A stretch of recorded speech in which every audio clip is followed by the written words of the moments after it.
Siapa sih yang tidak bangga dengan adanya kereta cepat di negaranya?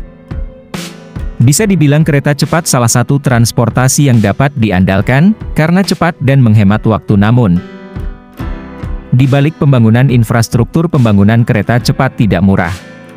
Seperti proyek kereta cepat yang sedang dikerjakan oleh pemerintah Indonesia ini, mulai dari target pembangunan yang molor, pembengkakan biaya proyek sebesar 18 triliun rupiah, dan kini bunga pinjaman yang dinilai pemerintah terlalu memberatkan.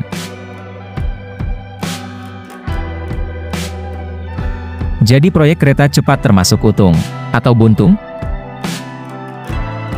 Kita bisa melihatnya tergantung dari kelayakan bisnis dan jumlah penumpang. Ketika penumpangnya tidak sesuai dengan target, maka menjadi beban negara. Karena untung rugi bisnis tergantung dari banyaknya penggunaan transportasi.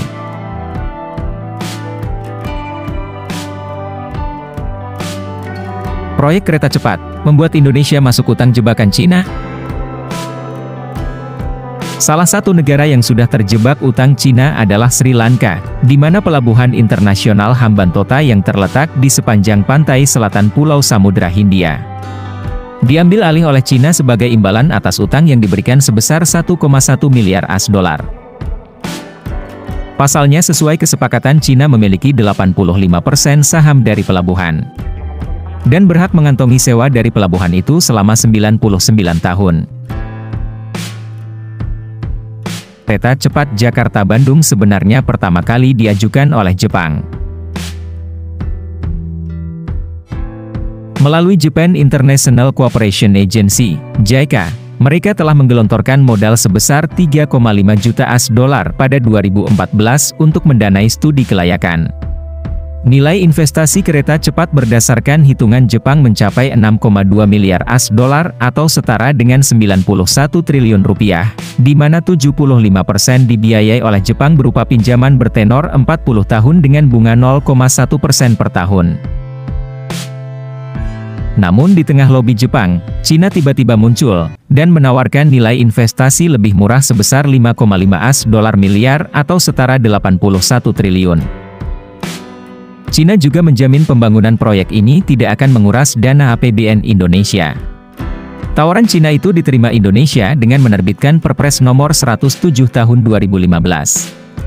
Pembangunan kereta cepat pun dimulai pada 2016 dan ditargetkan rampung pada 2018 sehingga bisa mulai beroperasi pada 2019.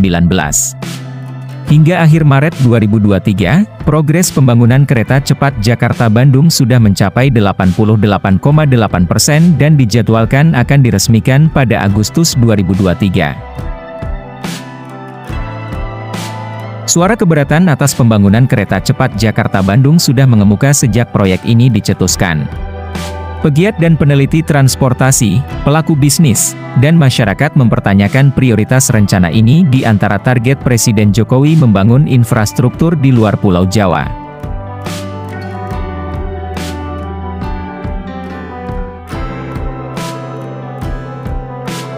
Mengapa Indonesia bisa terkena utang jebakan Cina? Pasalnya, Cina berkeras minta agar APBN menjadi penjamin untuk pinjaman proyek kereta cepat. Kalau sudah pakai APBN ya bukan business to business lagi. Konsekuensi terburuk kalau sampai Indonesia gagal membayar utang, maka pengelolaan kereta cepat diambil alih sepenuhnya oleh Cina.